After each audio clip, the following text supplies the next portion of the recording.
Well, welcome everybody to our third show, the Minnesota Rural Urban Twin Talk show.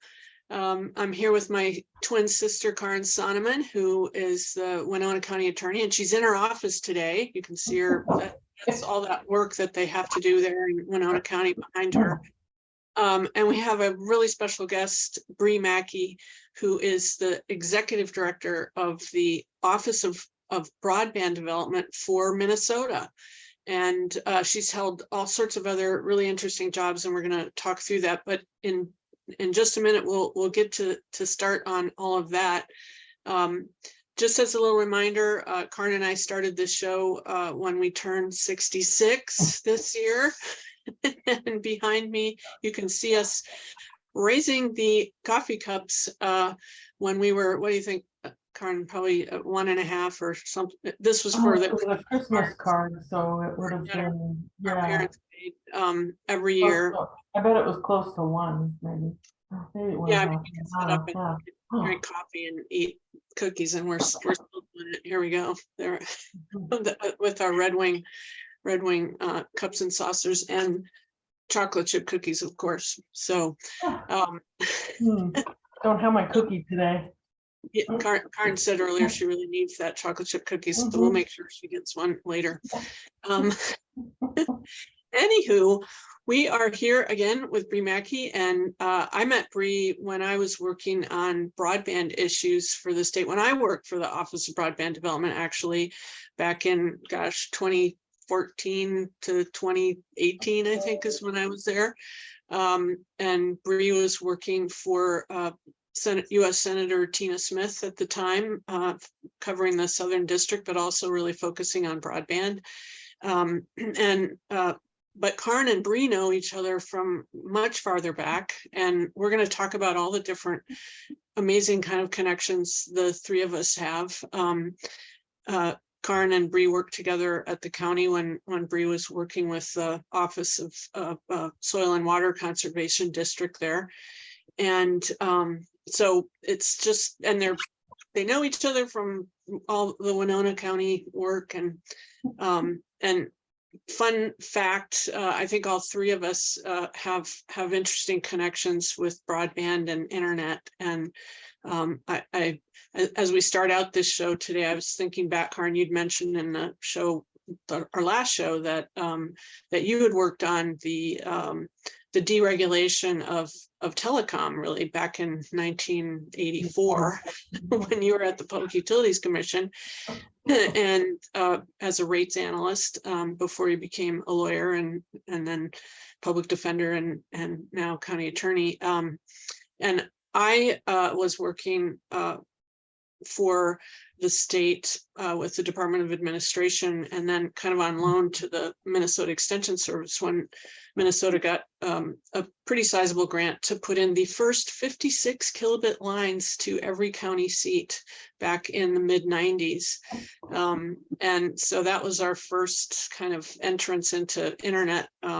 Brought that huge T1 over to from Chicago to Minneapolis, and then spread it out across the state. And that was a really amazing partnership with public-private nonprofit organizations led by the University of Minnesota and the state, and I think Dayton's was even involved at the time, and public radio. I mean, everybody who could sort of see the internet into the future. But we are here today with Bree, who is leading the Office of Broadband Development and leading us into this wild and woolly future of full broadband and all of the good and bad things that come with it. But let's step back a few years and talk a little bit about how you guys know each other, Karen and Bree. So just tell us a little bit about those county connections and really the community connections that you have. Karen, do you want to take it from here to get all that great information from Bree? Sure. Yeah, it is quite the journey from St. Paul to Winona. When I was at the Public Utilities Commission, now it's circling back. But I first met Bree because when I was elected county attorney, one of my statutory duties is also to serve as the attorney for the local soil and water conservation district. And so that was Winona County Soil and Water Conservation District, which is located up in Lewiston. And so I went to my first meeting pretty soon after I was elected, or no, pretty soon after I started, because I was elected in November and then started in January. And at the time, Bree was the office manager. So she was there always taking notes and telling people what to do, I think pretty much. So I saw her leadership potential immediately, and we really hit it off, just as colleagues and friends eventually. So that's how I got to know Bree. And then when she moved on to work for Senator Franken, before she worked for Senator Smith, she was instrumental in helping us get Senator Franken, in one instance, to come to our Criminal Justice Coordinating Council summit on mental health in the criminal justice system. And it was a roundtable discussion where he met with, and we had organized all the law enforcement and mental health folks and human service folks and criminal justice folks to meet with him and talk about mental health in our criminal justice system. But Bree was behind that organization of that event on the Senate side. So, and then when she was with Senator Smith, we continued to work. But I've also had contact with Bree locally because she is a member of our League of Women Voters. And I was a member of that too. I still am, but I'm not as active. And so every once in a while we see each other at league meetings. Because she lives in Lewiston, I get involved in school matters, and Bree, I think you're still on the school board, or maybe you're right. Okay, she's still on the school board up at Lewiston. So so we had that connection too. So a lot of different connections there with Bree. So. Yeah, I'm actually the chair of the school board now, Oh specifically. my God. All right. We gotta have that on your resume. I suppose. Good grief. Wow. No, that's, I mean, that for me, I just want to interject before Bree starts off again. In greater Minnesota, you can do so much if you want to do it. And Bree's one of those folks who does want to work hard on behalf of other people and is very community oriented. And so, how she has the time to be the chair of the school board and now run the state broadband, it's because of her incredible energy and purpose and prioritizing. So Bree, you're great. Oh, that's very sweet. So should I admit that I'm also the Southeast Service Cooperative Board Chair as well? Sure, everything. I remember that they were instrumental in bringing some of the early video conferencing and the libraries, the school, everybody. So you are, oh goodness, I'm so impressed. But Bree, please tell us how do you do all that, and what what's your favorite thing to do?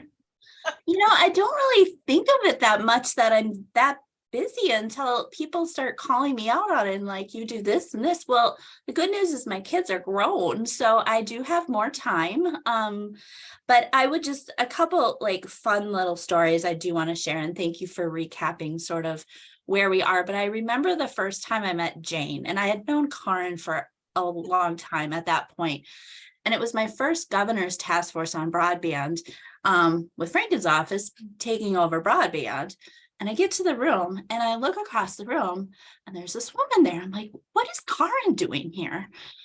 And I'm like, but that's not Karen, but it looks like Karen. And I think I went up to you, Jane, shortly thereafter the meeting or before the meeting. I'm like, okay, you have and that's how I think it dawned on me. I think I knew you were a twin, Karen, but I don't think I ever, how would I run across your sister right, yeah. in St. Paul? So the state is a small town. It does feel like it sometimes, but yes. So I I'm very honored. I feel very honored and privileged to have mentors like both of you who have always been there for me to bounce questions off, ask questions, see strong women being leaders, and knowing that I can contribute as well.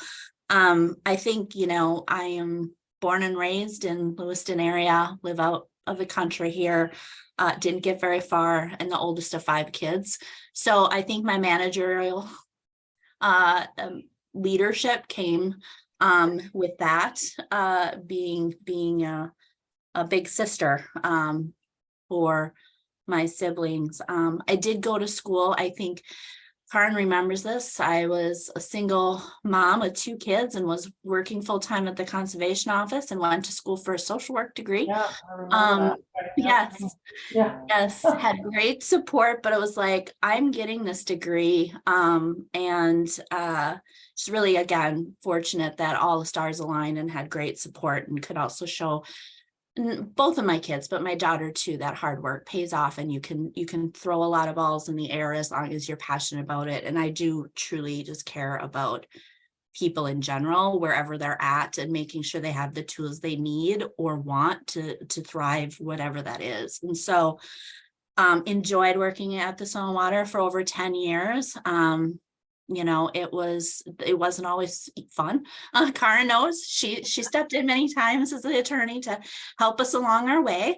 But it was a great chance to understand really local government and how elections matter, and who serves on boards matter, and how those works impact, how their decisions impact everyday lives, employees included.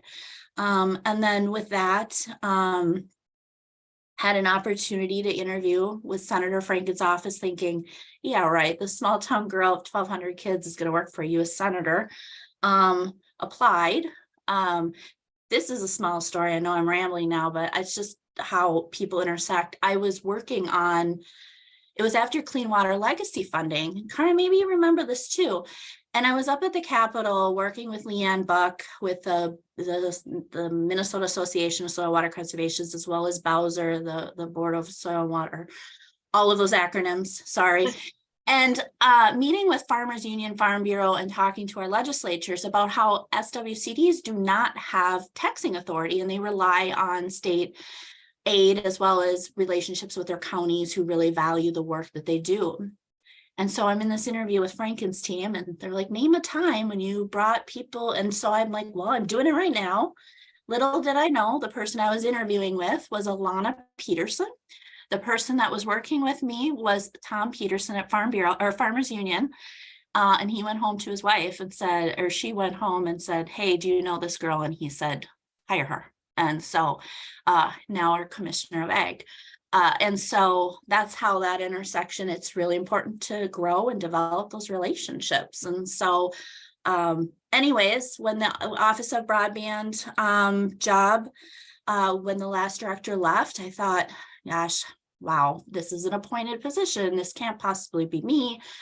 I have a lot of knowledge on working with people. I don't know fiber up, down, speeds, this, that, and the other, but I know people who do. And I applied, and the governor appointed me in October. And so I'm just thrilled at this opportunity to lead this mighty but incredible team that's doing so much work. So that was a lot. And I don't know what my favorite is. People are my favorite. Well, good people are my favorite. No, people are my favorite. Yeah. Yeah. But you just are at the intersection of so many important things: the broadband, school board, the regional board that you're on. It's what I've found in my career, and I think Karen has too, is that it's rare to find people that are generalists in a way. I mean, that can sort of see, work with multiple disciplines, if you will, multiple sectors, and see that whole, but also able to kind of translate into a focused area too, like broadband or school issues or what have you. And so, it's you are rare. I think. Well, I will say one mentor once told me, in the Franken years, that meetings and relationships should not be transactional. They should really be about building relationships. So I was never one and am never one that shows off to check off a box. That's not why I'm there. So Yeah, that's Yeah, great. and I think that's a great, what you just said really is the key sort of. I mean, I found that because I've transitioned to different things like you have, and it's amazing how when you make those connections and you know, not necessarily see people again for a while, but then you go, oh yeah, I know that person. Oh, and they remember you. And well, it's like, you know, right now, as we were talking before we started taping this, you work with Diane Wells, who worked with me at the Public Utilities Commission and then worked with Jane at the Broadband office when she was there. So, and that goes back 37 years. I mean, because Diane came in when I was going on maternity leave with my oldest, who's going to be 37 this September. So you know, the circles intersect and continue to intersect, and yeah. Yeah, and I think, you know, for me, the Broadband office, when I started there, and like you said, Diane was there, and Dana McKenzie was the director, and we had one more person helping us, David, and I know you have a pretty small office still too, you know, plunked right in the middle of the Department of Employment and Economic Development, which is really kind of where it should be, you know, in terms of being a driver for our state and for all elements that drive our communities, education, healthcare, government, business. It all comes together with broadband. And you know, the kind of work that you came into that role with is just so important to be able to understand kind of where people live and what they're up against, and you know what the opportunities are too. And so I think if you're willing, if you could give us a little bit of an overview of what's happening now, particularly given that, you know, the legislative session has met and it sounds like there's more resources yet for broadband. And I'm going to switch my background just to get us into the spirit. So hold on while we do that. One of the things that I liked, and I've got my little J up there, so hold on. Well, that I loved actually about doing the work at the Broadband office was getting out into the field, so to speak. And so, you know, you see here, oops, hang on a sec, going to start my video again. There we go. Okay, so this is up in the Thief River Falls area with conduit and fiber waiting to get into the ground. Up there in northwestern Minnesota. And I loved working with all the folks, the providers, the community members, everybody who, you know, really has to work together to get it done, particularly in rural areas of our state. And it reminded me of the work that our grandfather did, Karin, with John Deere. He was a traveler for John Deere, meaning, you know, a sales guy. And one day when I was, oops, I keep stopping my video. Hold on, there we go.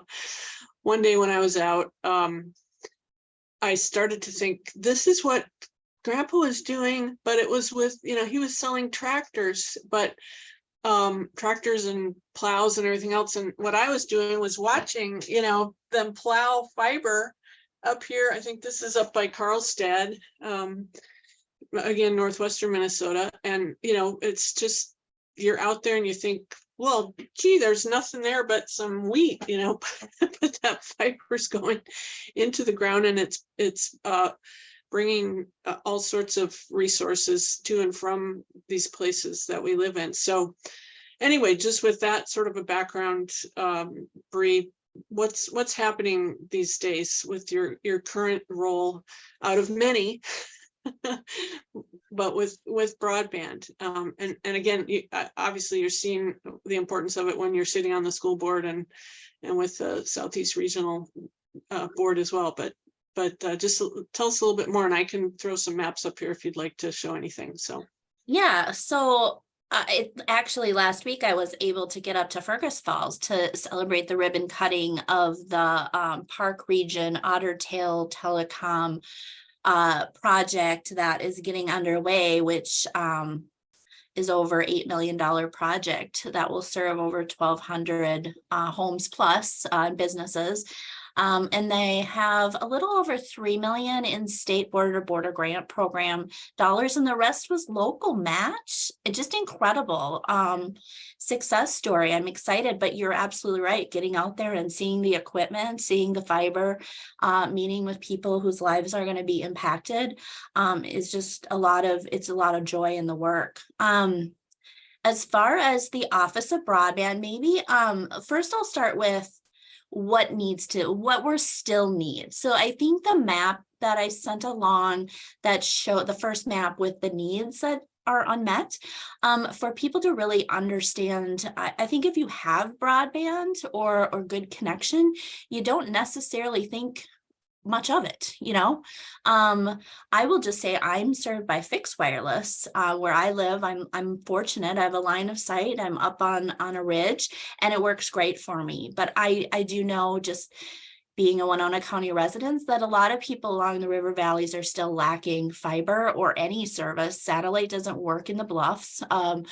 All of those things. So these two maps are just from 2022, and you can see by the colors, and it's kind of small, but we still have about 12, I'm going to talk about the right side. So 12% of the state that does not have speeds of 100 by 20, which is our 2026 state in statute speed goals for Minnesota. So this is just sort of a nice visual to go where the gaps still continuing to be, and where, when we look at some of our programs where we try to make sure that we're doing the necessary outreach in communities, collaborations to make sure that we are getting service to all. And so I do just a little background. So the state has the border broadband grant program where providers, whatever type of provider you are, can apply for grant dollars of up to 50% to help pay for eligible costs to implement broadband. So our ISPs, our internet service providers, we have our telecom groups, we have cooperatives that have been part of it. We also have the educational co-op, Northeast Service Cooperative, who also stepped and rose to the challenge to do broadband. And so that's what our tax dollars that we are dedicated to using, that the legislature has done over the years. Maybe put on the grant award one that has sort of all 7 years broken down. That might be helpful for people to see the impacts of the dollars that are going into this program. In 7 years of grant rounds, the state has The state has invested over $225 million in broadband projects across the state, and you can see by this table how many lives or homes are being impacted by that, businesses served, institutions served. But I think it's also important to know that not all broadband grant applications ask for the full 50%. Sometimes a provider can make a business model at 30%. And so you can see that the matching investment dollars is much more than the 50%. And so I think just recognizing that as good stewards of our taxpayer money and making sure that we invest and make the money go as far as we can. So we also have a new program. It's the low density pilot program, population pilot, and that was put into legislature last year. And what that does is it recognizes that that 12% that still is unserved are probably the most challenging to serve. Otherwise, providers would have already picked up those areas. The cost to get to those areas is much more increased because the density is much low. So making a business model to run a line, a fiber passing a mile away from a place it's not a business model that a provider can think about. So we increased the cost share dollars. The legislature increased the cost of dollars to go up to 75% cost share. And so we're hoping, we're still in the pilot phase. We had a grant round that closed in March, and we had 28 applicants for that. I'm sure we'll spend the 30 million. That's all we have in that program right now. And looking forward to see how that impact. We don't want to keep putting the people that are waiting the longest off, because that, that's just not right. Everybody deserves access. With that, we also had launched a line extension program. And so that's where individual homes and businesses could register themselves, and it's still open. It's a progressive thing. Every 6 months, we'll review those, and people can go on register if they do not have broadband service or fiber to their home. And that allows for providers to get some cost up to $25,000 to run that, last mile, where it is completely not able to do financially. There is a check and balance on that. We make sure that providers, maybe they're already being served by somebody, and a provider just needs to be aware that there's concerns about the service speeds, all of those things, but just another opportunity. And there's only 15 million in that program. But that's really also an unintended consequences. We update our map on the Office of Broadband, I think weekly now, and it shows all the clusters of areas that don't have service. And so then a provider can go, oh, there's a cluster of people. Maybe it does make sense to serve this. If a provider that's the incumbent can't or won't serve that area, it does go up for reverse auction. So it's a pretty unique program, and we're excited to see where that one goes. Now, that's just all that's sort of happening right now. But we are also in the middle of the Infrastructure Investment and Jobs Act, which is part of that is Internet for All, which includes the federal government is making $65 billion available to make sure that everybody has broadband. And so the Office of Broadband here in Minnesota is working on 2 plans in part with these dollars that are administered through the National Telecommunications Information Administration. One of which is the infrastructure part, so the broadband equity access and deployment, and then the other is digital equity programming. So we are working on 2 plans. Within those plans, the maps from the FCC should be coming out here at the end of June, and we'll know our state's allocation for the federal dollars. At first estimate, we were told it's probably somewhere between 650 million to 750 million, but we're not sure. So once we know those numbers, we'll put them into our 5-year initial plan, and then our 5-year or our final plan, and we have to show that we're going to get internet for all. We in Minnesota know that that dollar amount is not going to be enough. We are a big state. And so there's a lot of challenges with that, knowing that we still have approximately 291,000 homes and businesses not served. The governor's task force, I was just looking at the numbers, I think estimated that it would cost somewhere between like 1.4 billion and 200 billion to finish the job here in Minnesota. That is also, fiber. So we'll have to look at different technologies, work with our legislature, all of those things. And now I'll jump into that. Sorry, I feel like I've been talking for 10 minutes, but there's just so much happening.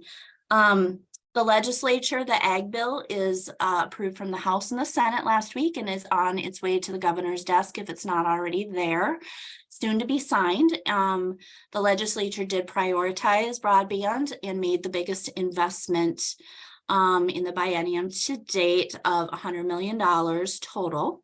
So 50 and 50, and then also funding our office separately. So we still have an office. And within those both years, 30 million will go to traditional border, 20 will go into the low density population program, and it will sort of not be the pilot anymore. We're gonna move that right in. So it's been fun testifying and going up and visiting with our legislators, and really such a nonpartisan issue. Everyone understands the value and need, and especially after the pandemic. So right.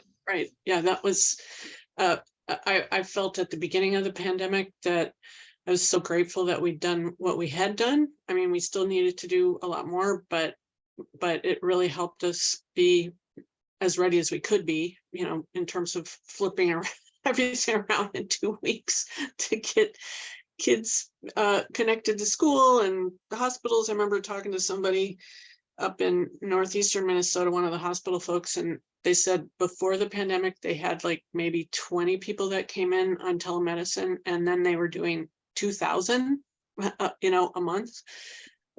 It's just amazing the pivot that everybody made. And so, you know, thank heavens for this being such a nonpartisan investment, really, an issue, and continues to be so. Yeah.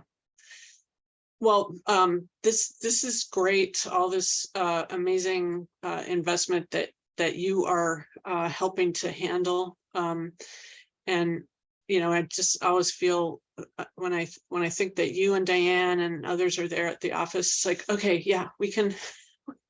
We have people that we trust and are fair and kind, even, and that is just so important. And you know how to work with people, like you said at the beginning of our show here, all the way back to being the oldest of 5, he said, right? And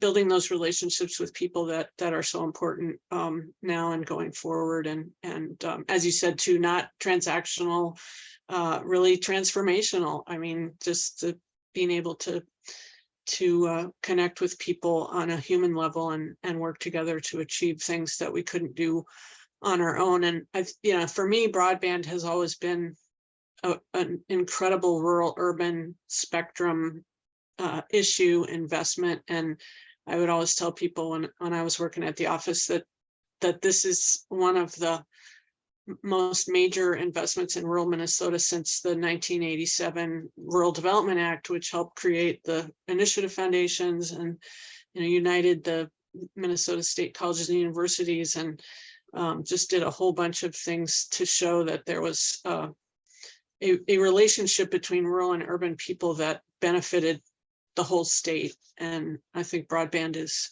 the investments that we make really show that as well, for suburbs too. So a lot, Jane and Bree, like, you know, I'm a student of history, and the Rural Electrification, you know, Act back in the 1930s, where it was also very nonpartisan, and you know, bringing the development, just bringing the whole rural bringing light, bringing light and power.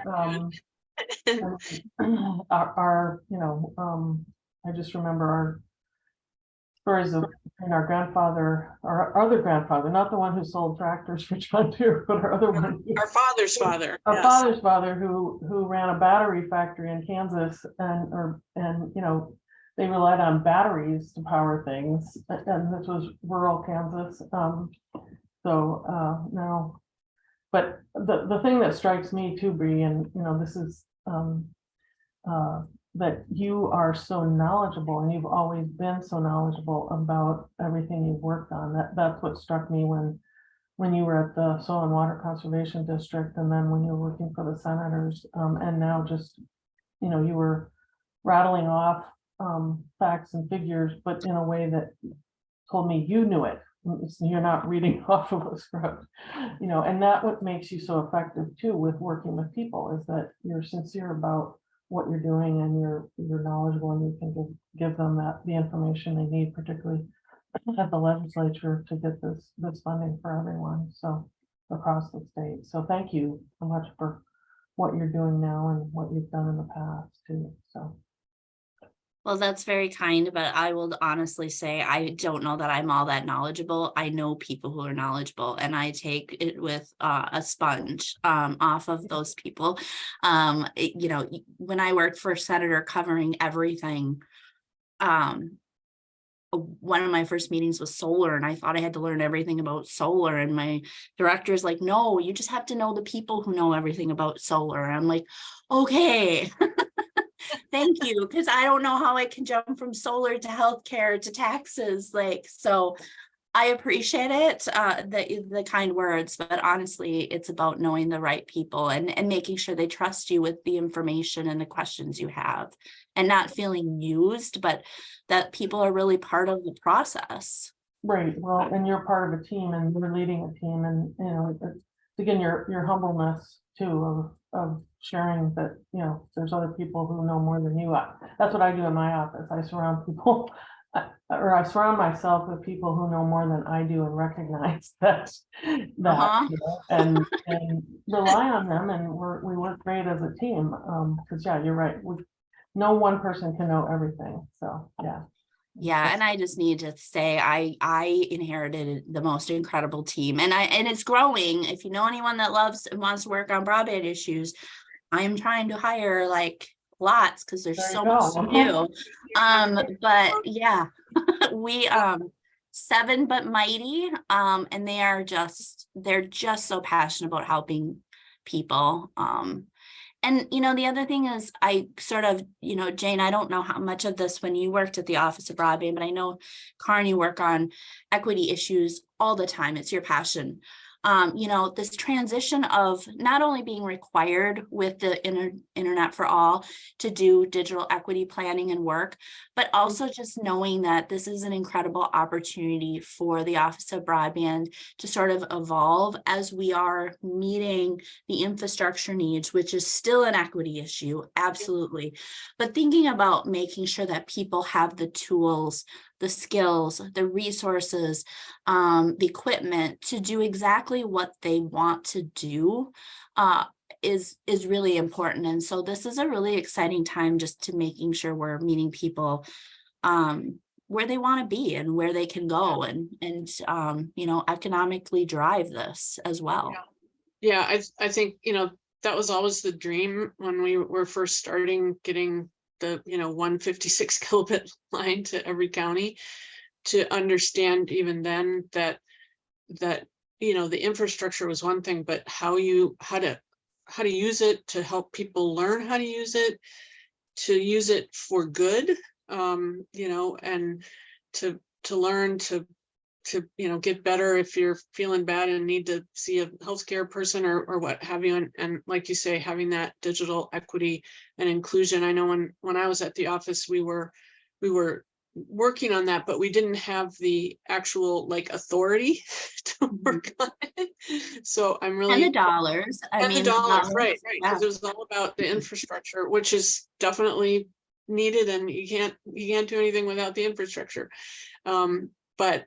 But it's that digital literacy, which is also, you know, needs that equity part, that we're all digitally literate, and we can access it, we can afford it, and we're using it to improve our lives and the lives of people around us. So yeah, absolutely. And I think when you brought up earlier that we're part of DEED, what better place to be when it comes to that as well, because breaking down silos is all what I'm about. And in the Department of Employment and Economic Development, we have incredible resources next door of my office. So being able to, you know, be a conduit of opening up those things for the professionals that can really do the work is really what I'm about. So I don't plan on anytime soon teaching classes, because I know there are great people and great organizations that can do that. And so helping to support their work is really important. Yeah, no, you're in the right place at the right time. It's great. So Yeah, well, I think we have to wrap it up. I could talk all afternoon with both of you, and maybe we'll have to come back for another show and get Diane Wells in too, to you know, look at the entire spectrum of you know, that's the other cool thing I think about your office, is that everybody's got incredible general skills, but also really specific skills of you know, knowing their territory, whether it's the regulatory area like Diane knows so well, and or I know you've got person there who came sort of from the library perspective, and you know, just all of that is so important. So so thank you, and thank you, like Karen said, for everything you've done and everything you're doing. I mean, wearing all those hats out of Lewiston and Winona County and southeastern Minnesota and the whole state, my gosh, and the country, really, when you think about it. So so just so that folks know who we are, once again, and we'll be putting out resource links to the Office of Broadband and all the things that Bree talked about. But you can also learn more about Minnesota Twin Talks at mintwintalks.org, mntwintalks.org, and check it out for updates, for chatter, and chocolate chip cookie recipes. I think I needed to get that molasses cookie thing, Karen, that you held up the last show. Oh, I don't think I got the rest. Smokey the Bear molasses cookie. For the Smokey the Bear molasses cookie. Yes. And I did find that picture of us with the artist, the oh, good. On the floor of the office. I remember that. Yeah. So okay, good. Watch this show and all of our shows on YouTube. Just Google Min Twin Talks and you'll find us. So and I will be posting all the info, Bree, about the broadband office, and you know, as things become available, we'll make sure that people know how to reach you and the office and all the wonderful things that you're doing there at the Office of Broadband Development. So thank you. Any last words from either of you? Thank you. Just a lot of fun to see both of you together and the intersections of life. So thank you for including me. Oh, we are honored. Yes, right. And it is amazing, like I said, the circles intertwine and then they go out and then they come back. I mean, it fascinates me when I run into somebody that I haven't seen for a while, or that I worked with, or know somebody that I worked with, you know, long ago or whatever. Community is important, and maintaining those connections. So yeah. So thank you so much, Bree, and thank you, James, as well. Yes, So. thank you. Thank Both. you. All right, and so we'll see you next time at Min Twin Talks. Sounds good.